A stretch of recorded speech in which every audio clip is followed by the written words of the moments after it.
coming in and the Ethernet doesn't work on it. So I will figure that out. So I'm ready to go anytime. We're okay, Nicole? Yes, sir. We are recording and it looks like we are. Yes, we are now live on YouTube. Okay. I'd like to call the Isabella County Board of Commissioners work session to order, electronic meeting March 2nd, 2021. May everyone stand for the Pledge of Allegiance to the flag of the United States of America. I pledge allegiance to the flag of the United States of America, to the and republic, to the republic, one nation, which under stands God, one nation under God, indivisible, with liberty and justice for all.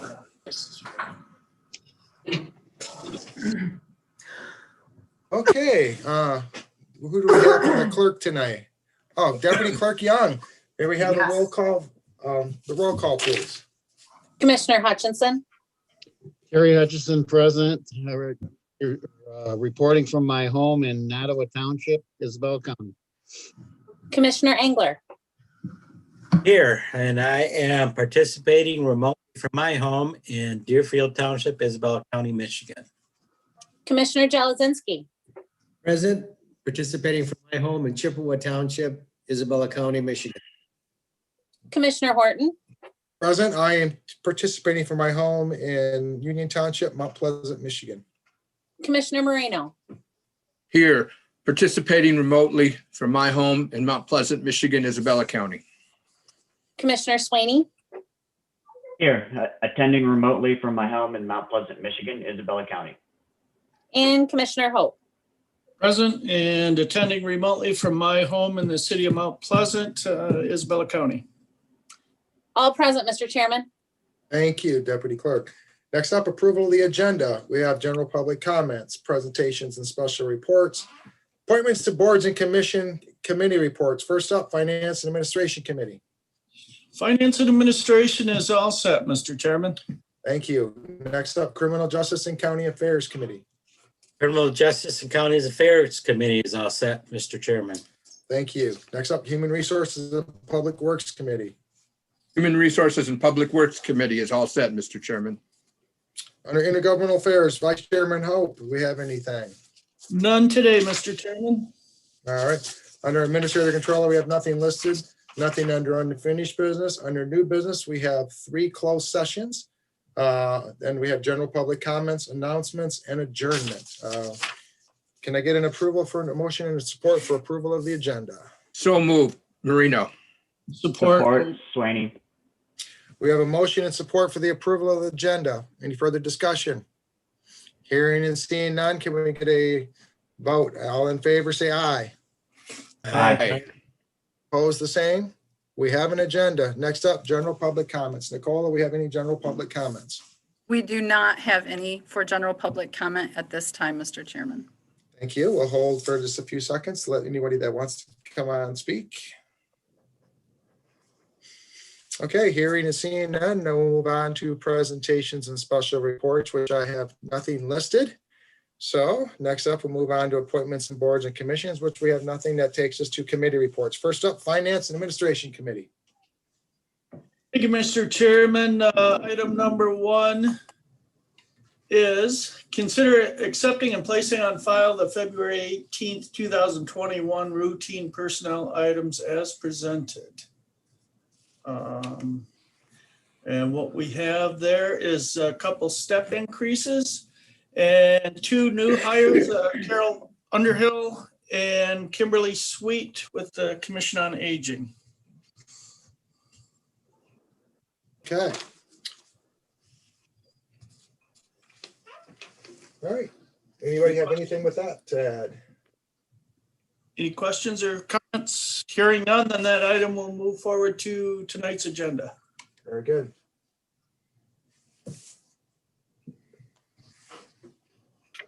Jerry, you're muted. My wife would like to have that button.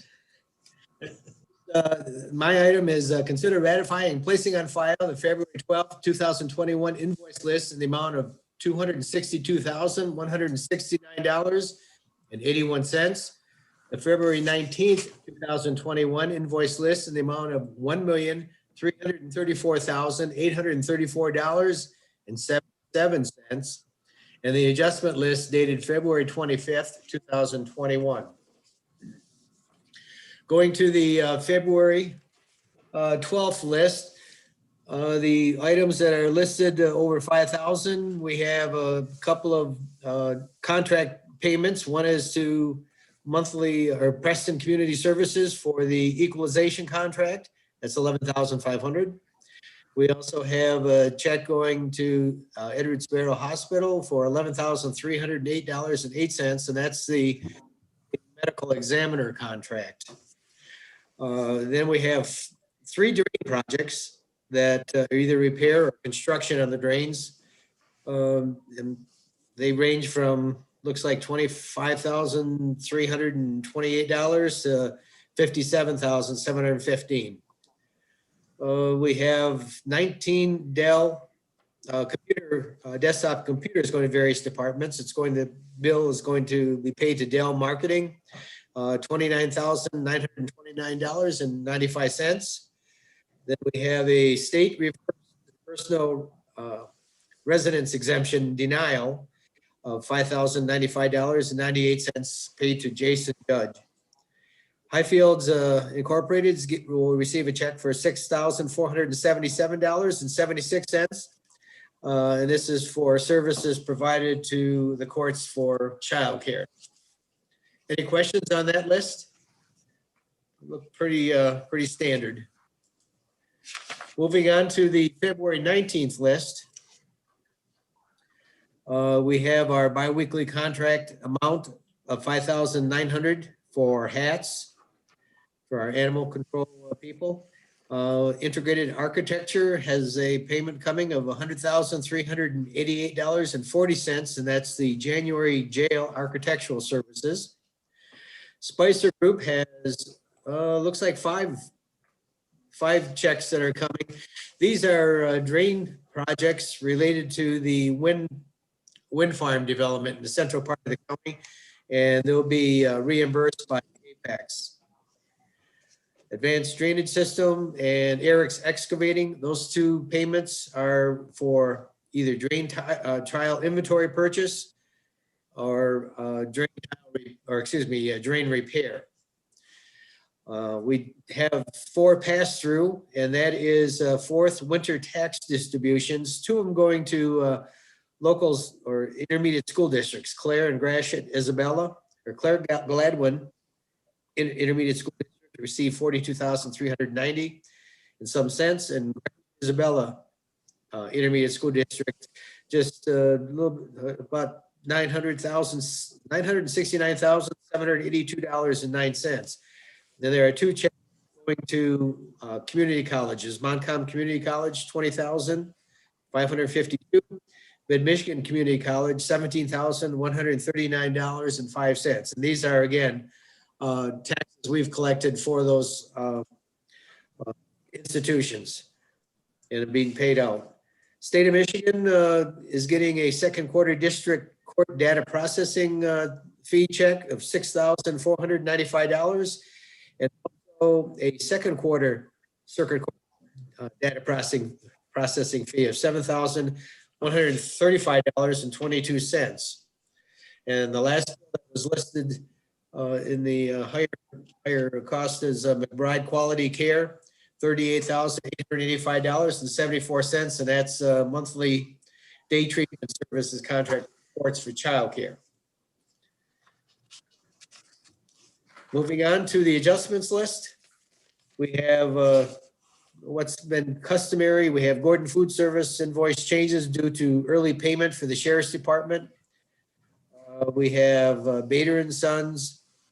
Most of these are just a change of a few cents because of entry errors.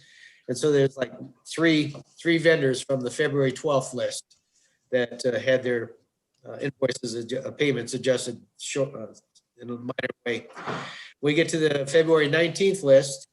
Gordon Food, again, there's like 4 entries where there's a discount consideration for the Sheriff's Department for food purchase, so early payment.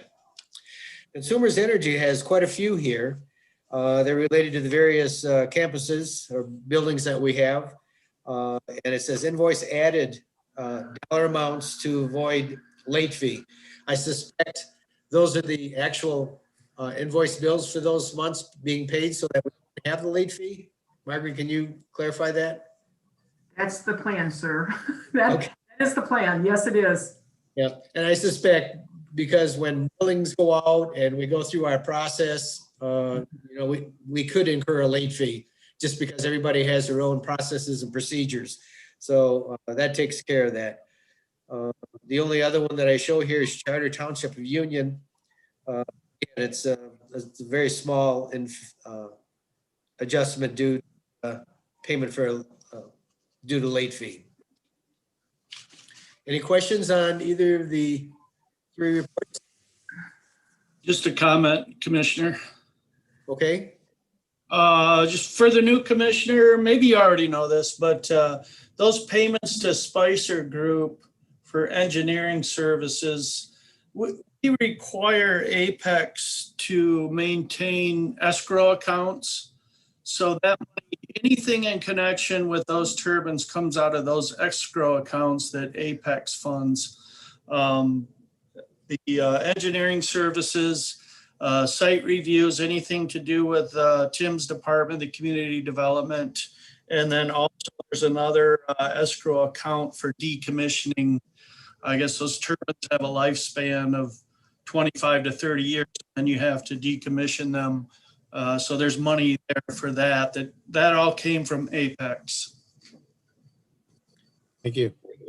I know Margaret wanted to make a comment. I guess I have a question though before recognizing Margaret. When you say that Apex is paying the bill to Spicer, is that Hoyle within government services that we're not responsible for receiving payment for that and reimbursing it or making those payments directly from the county? It just seems like we don't have. I'm sorry, Chairman, you were. I was just asking. Chairman, you were breaking up. Okay, when we have a bill You were paid breaking up a bit. again? Can you hear me now? It's like Yes, the sir. AT&T commercial. The question I have, and I heard this at a previous meeting too, or a previous work session, is that Apex makes payments on behalf of the county for some of the vendors that are doing work on the wind farm. Is my assumption there incorrect? I'm going to let Mr. Newport answer the question. I think that we do have money that is in an escrow that Apex put into the escrow. Tim, could you answer the question for the commissioner comfortably? You're muted. You're muted. Working on it. Yeah, so the project, with the components of the project that are through the community development department, which is the fees, and then all of the plan review, attorney fees and such, were part of the fee structure for Apex. So they have paid those fees to us. They do sit in an escrow account. And we pay those bills to Spicer and our attorney, Mr. Fahey, from those funds. The project, I believe the Drain Commission, when they utilize Spicer for the turbine project, but as it relates to the drains, I do believe that there is a different arrangement there. I don't believe we have those escrow funds, and those are being paid and then reimbursed to us from Apex. All right, thank you very much. Margaret, you had your hand up earlier. Thank you, sir.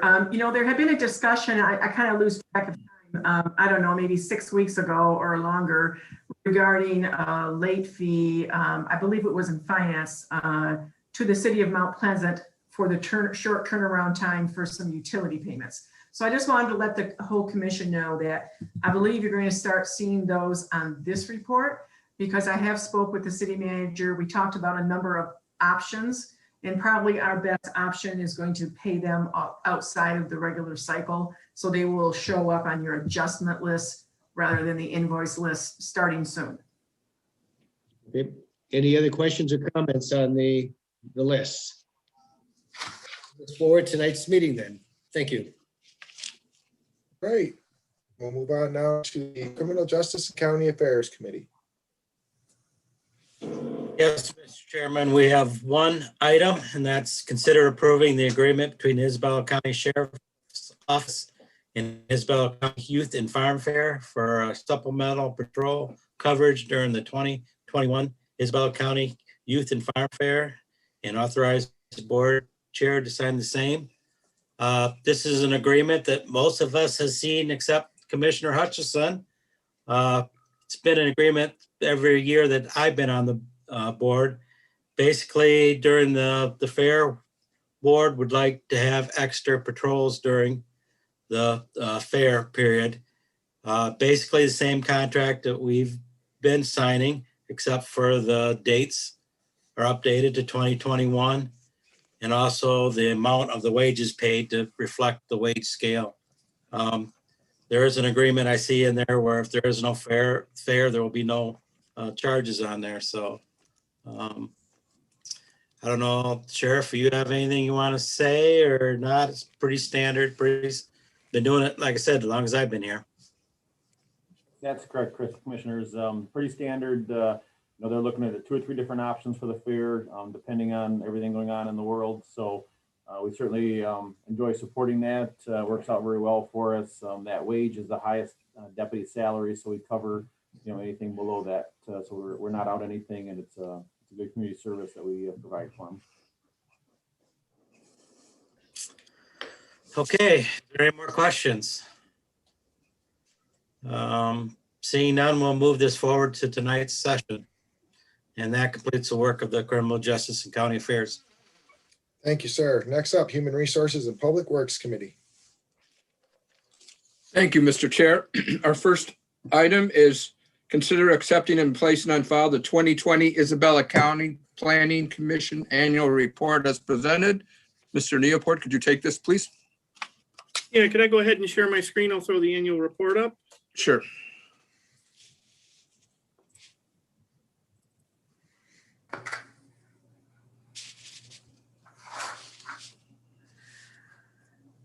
Okay, this is the annual report for 2020 for the Isabella County Planning Commission, completed and prepared by the Community Development Department.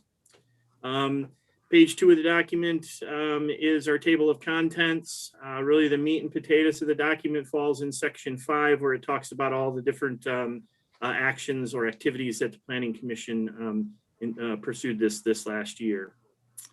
On page 3 at the top there, the introduction, this just kind of gives the Michigan Planning Enabling Act and the location within section 19, where there's a requirement for the annual report to be delivered to the Board of Commissioners. Section 2, the membership, just discusses our membership. We did have 1 vacant seat last year. We do currently have a full board, which is great for the upcoming year. We did hold 11 regular meetings last year and 1 special meeting. We did meet on the second Thursday of the month at 7 p.m. in room 225 up until, I believe it was May. We started with our electronic Zoom meetings that we've run since last May. Page 4 here, section 4, this just discusses all the Planning Commission responsibilities, performing site plan reviews, conducting public hearings, updating master plans, reviewing and making recommendations on amendments to any township master plans that come through, making recommendations and comments with regard to zoning changes at the township level, and then also considering and reviewing farmland agreements as required by PA 116. So here we are in section 5. This is the Planning Commission activities for 2020. 5.1 is master land use plan review.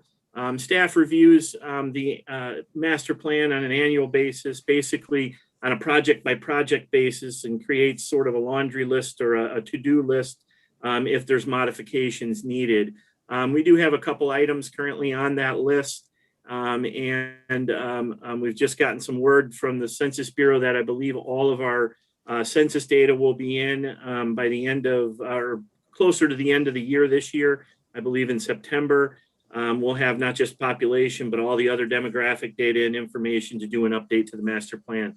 So we look to do a complete full update since the last full update was in 2001. We look to do one probably next year or the following year.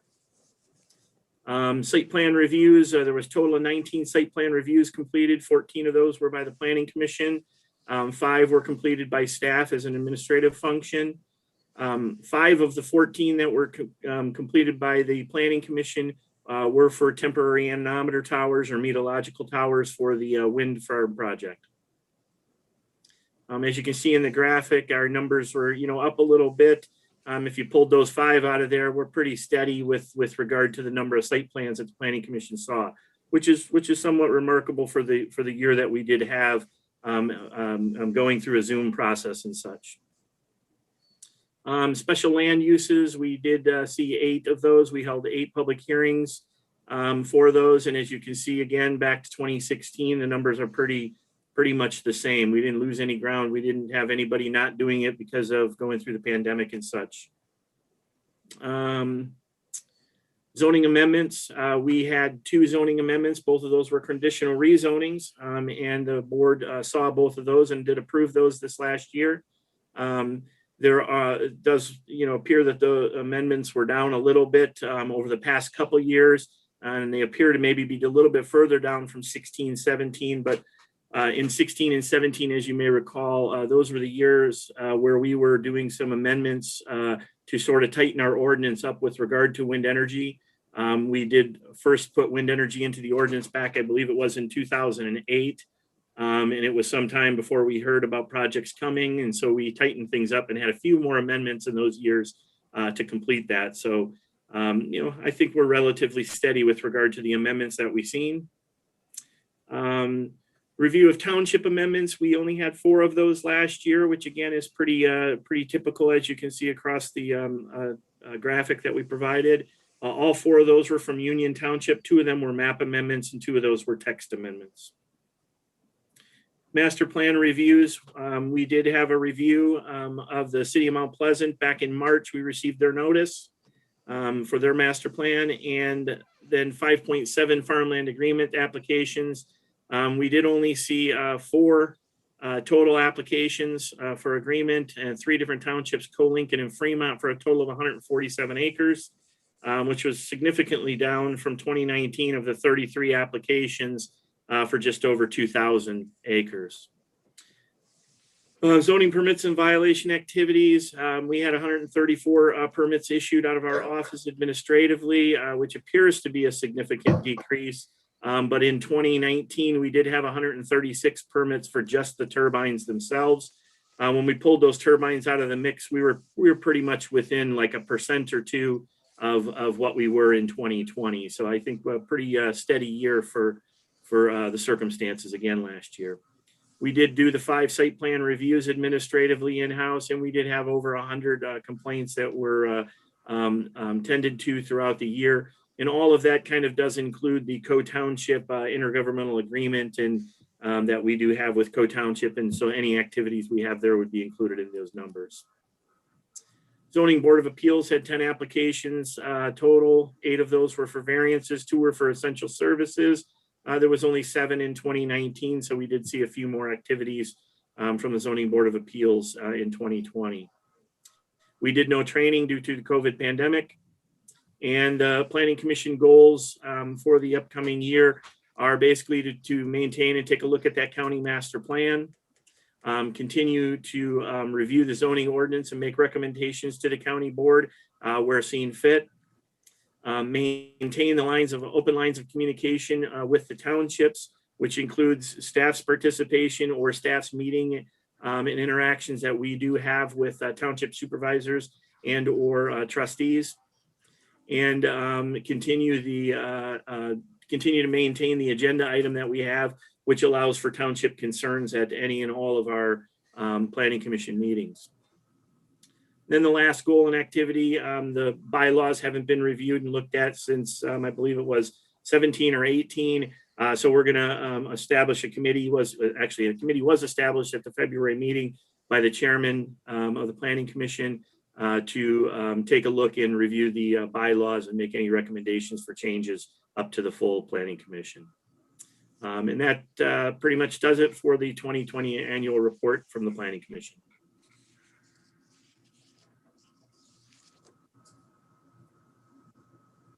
Okay, thank you, Mr. Neopert. We'll bring that for action at the evening meeting. Commissioner Our Marino? next item, yes. Any questions or comments? Sorry. Yeah, I think Commissioner Hutchinson had a question, and then when he's done, I have a question for Newport also. The Okay, other thing I wanted to say to Tim is, as a new commissioner, this report that he put together was excellent in that you can go back in time and get an idea of, you know, what we did in the past, what we're doing now. Very, very helpful. I wanted to say thank you. Thank you very much. Okay. Tim, I had a few questions. You answered most of them. Good job. But I did have one. The report said you had over 100 complaints. Is there a recurring theme to those, or are they all over the board, or what's the nature of those? They're all over the board. Most of our complaints come in with, vehicles, too many unlicensed and inoperable vehicles. Many of our complaints come in, no permit pulled. And the other that we have 3 of them that are our biggest. The third one is miscellaneous junk and trash in and around sites. So, we don't exactly track them to the specific number the way we do it, because we do have a complaint form. We're a complaint basis. We're not a policing agency. We don't run around, looking for these. But when a complaint does come in, it's given to us in writing. We do create files and follow up on them. Some of them close out quickly. Others last a long time and make their way up to the prosecutor's office and sometimes beyond. But for the most part, it's pretty consistent that we see right around that 100 mark to 120 mark throughout the county. Okay. And that is 10 of the 16 townships, and then the one that we do with Co-Township as well. So sort of through 11 of the 16 townships. Yep. Thank you, sir. You're welcome. anybody else have any questions or comments at this time? Okay, if that's the case, like I said before, we'll have action on this at the regular session tonight. Thank you. Thank you.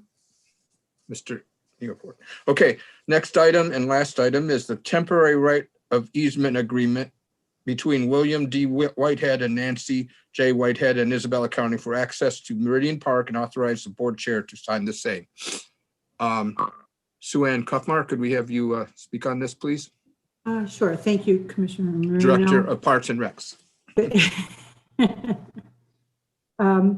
This temporary right-of-way easement is for a little section out in Meridian Park that connects the southwest portion of the park to the northeast section. We've had this path run along a ravine that's in the park. It's on the uphill part of the ravine, and it runs over, as noted in my report, 0.16 acres of the Whitehead property. There's a little bump out in the fence, so it always, we always thought it was our property, and then we had done a survey finding that this little portion was located on the Whitehead property. So this temporary right-of-way easement is just to provide continue the access, and also provide the Whiteheads a certificate of insurance, just if anything were to go wrong along that property. Anybody have any questions or comments on this? Just a comment, Commissioner. Commissioner Hope, Vice Chair Hope. Thank you, sir. Sue Ann, I've been out there many times. I know there is a trail that stays on parkland, but it gets pretty rugged. It follows the river, and it gets quite rugged. So having the trail up at the top of the ravine that cuts across is nice. And It's much needed for sure. It gets when you say rugged, it's like, obviously a floodplain and sometimes not passable if the water's high, so, yeah. Excuse me. Anybody else have anything? Yes. Commissioner Swaney. Muted, Steve. I believe it's Commissioner Jarozinski who has. Okay, Commissioner Jarozinski. Am I breaking up on the video too? No, you got younger. You called you Steve, so there you go. So, I'm gonna have to try something new, Mr. Chairman. Yeah, I didn't know about that we were actually on somebody else's property when I was, and I remember that was always a difficult area of the trail because it drops right off. And it'd be nice to be able to solve that. But I have a couple more questions. There's that south section of the park that fronts on Meridian Road that is basically landlocked. Now, at one time, and I think it was even when I was there, we had a agreement with the property owner to the south. We would have a maintenance access to that southern property, but it really is about half the property on that front section that the public really doesn't have access to it. And I don't even think we have the maintenance agreement lease anymore. I think that's sunset and there. So I didn't know if there was any plans to make that property more available to the public, or at least to see if we could talk to that property owner to have maintenance agreement on that side of the river. Well, we do have not an official agreement, but when we need access over there, we call the homeowner, and we do have access over there. We do go over there to make sure things are in order. You know, we clean up over there, and we do have the owner just gives us they ask that they would like to just know every time that we go over there, so we just give them a call. They know that we cross over their property and take a look at that property. It is on our projects list, Jerry, to one day get a bridge for access over to that property. So it's in our capital plan.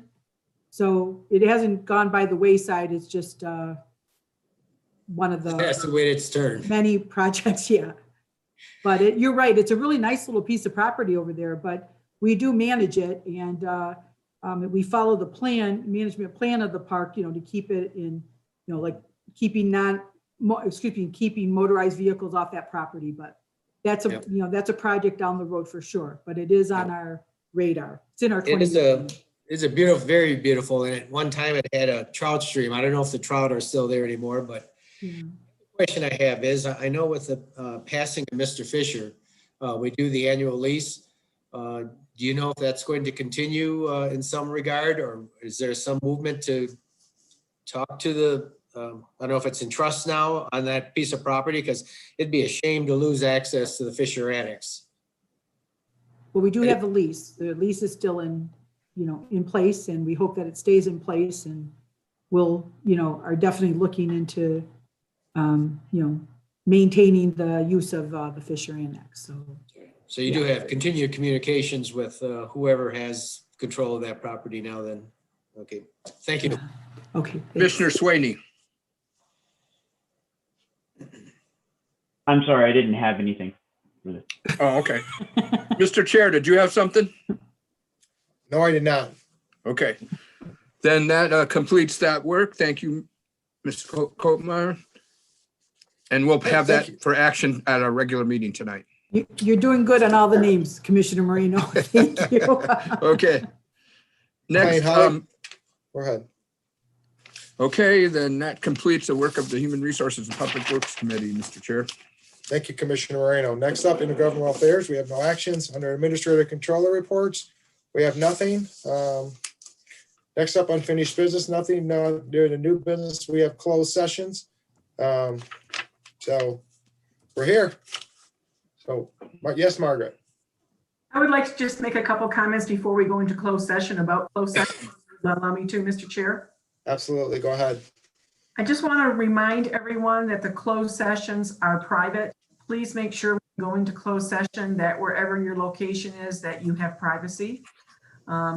So, what is going to be spoken of and discussed, and anything that's put up on screens or those types of things needs to stay internal with the group who was invited, obviously, to the closed sessions. So obviously all the commissioners at your closed sessions will be in them, I'm going to ask the chairperson at the end of my comments to invite our Park and Recreation Director, Sue Ann, to attend the first closed session, and to invite and ask the sheriff to attend closed session B and closed session C, which are the second and third closed sessions. Kind of a good thing to remember about closed sessions is like what happens in closed session stays in closed session. So if there's something that happens in closed session and there's somebody who's not in attendance that asks you questions about it, you can't share what happened. And that's on all of us who attend, not just commissioners. So I just wanted to bring that up. Please also realize that when we do, when the vote happens to go into closed session, commissioners, you will see on your screen will come something up that will ask you if you are interested in joining the breakout room, and you're going to click join the breakout room. And I know that I think we all got instructions. I'm not sure everybody else printed theirs and has it right in front of them, but I certainly do because I wanted to make sure what I was doing. So you're going to join the breakout room, and then you're going to participate in the closed session. And then we will review when it gets time to leave that closed session, how to exit it. So we're going to go in and out of 3 different closed sessions.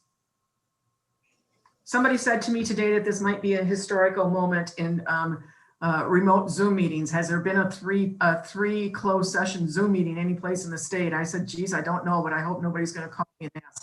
So I'm sure it goes smooth, but I just wanted to run through again, make sure you're in a private place, make sure that your location is private, and make sure that what happens in closed session stays in closed session. So Mr. Chairman, would you please, before we go in, invite Sue Ann and the sheriff to attend their particular closed session. Sue Ann the first and the sheriff the second too. Absolutely. Before we go into closed session, I'd like to invite Sue Ann Kottmeyer into closed session listed under A, and Sheriff Michael Main under closed sessions B and C. Okay, let's leave and go do what we got to do here. Thank you, Thank you, everybody. Have a everyone. great week. You too. Thank you. Isn't this where we have to make a motion to go in close? Margaret, do we got to make a motion here? Yes, you do. I'll move to go into closed session, the first closed session, entering, dealing with the Open Meetings Act to consider purchase of real property. Support. Marino. We got a motion and support to go into closed session. Any further discussion? All in favor, say aye. No, we got to do a roll call vote on this one. Brenda needs to call the roll. Commissioner Hutchinson, Present. Commissioner Moreno, Yes. Commissioner Swaney, Yes. Commissioner Hope, Yes. Commissioner Engler, Aye. Commissioner Jelazinski. Yes. Yes. Commissioner Horton. Yes. Whole number of votes cast was 7. The ayes received 7, nays received 0. See? Motion carried. Thank you, Deputy Clerk Young. Okay, we're going to try this. Here we go.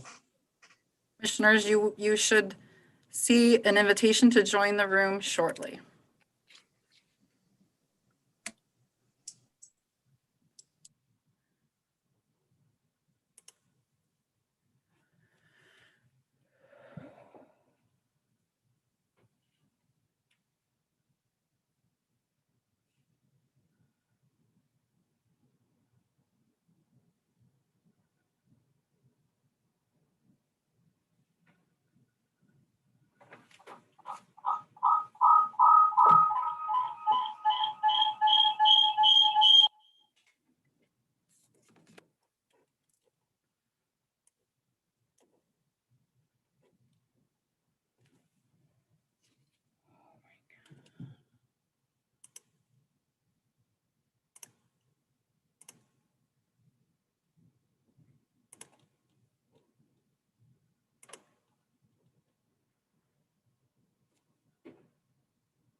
Goodbye.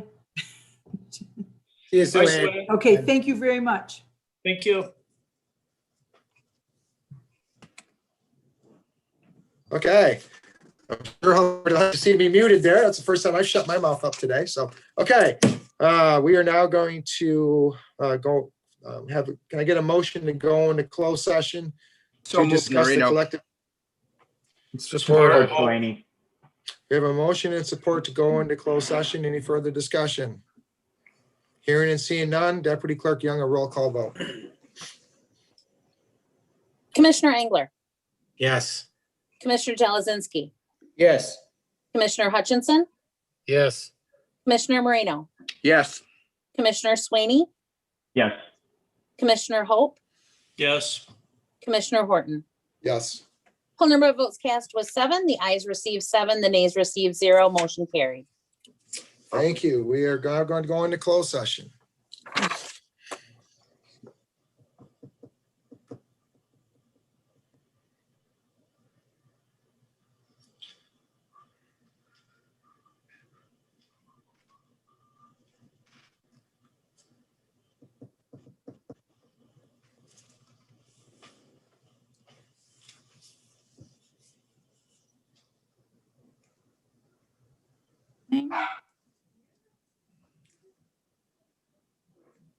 We're not in closed session, and I know that, correct? Yes. That is correct, Chairman.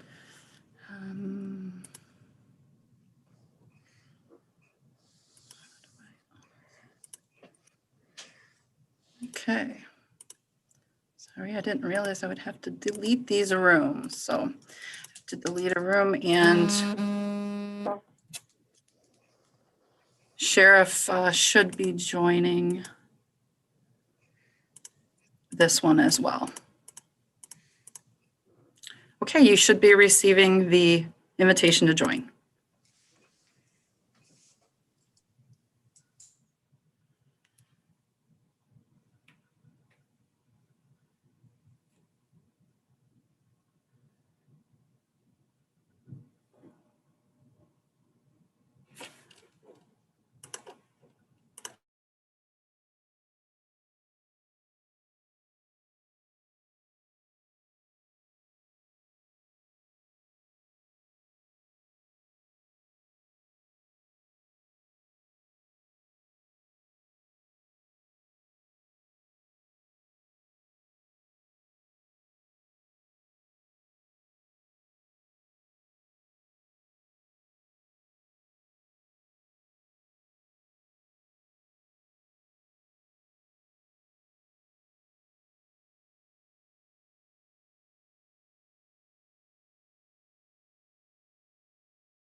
All right, commissioners, you have to unmute yourself. Okay, we are back now into open session. Next up, I'd like to invite Sheriff Maine. I already did that. Can I get a motion and support to consider going into closed session? So move Engler. Support. Jazinski. I got a motion and support to consider going into closed session under Section 8D of the Open Meetings Act to consider the purchase of real property. Any further discussion on this? Hearing none, Deputy Clerk Young, a roll call vote. Commissioner Jelazinski, Yes. Commissioner Hutchinson, Yes. Commissioner Moreno.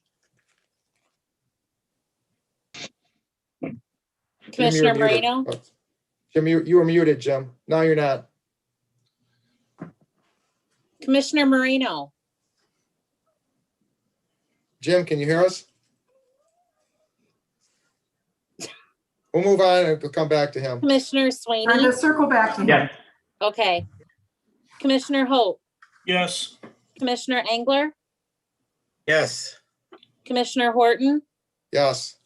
Commissioner Moreno. Yes. Whole number of votes cast was 7. The ayes received 7, the nays received 0. Motion carried. Thank you, Deputy Clerk Young. We are going to go into closed session.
Gentlemen, you're self-muted. So we are out of closed session. I will now drop to general public comments. Nicole, if you're still there, are there any general public comments? I am still here, Mr. Chairman, and there has been no one that's joined the meeting while you were in closed session. There's no one for public comment at this time. All right, it's 6:42, so I'll move on to announcements. Any commissioners have any announcements they'd like to make? Hearing and seeing none, I like to ask for, I guess I can adjourn this meeting, correct? Or did you get a motion? I can adjourn this at the chair. All right, at 6:43, the chair will adjourn the meeting. I'll see everyone in 17 minutes. Okay, bye-bye. Thank you, everyone. Thank you very much. Thank you.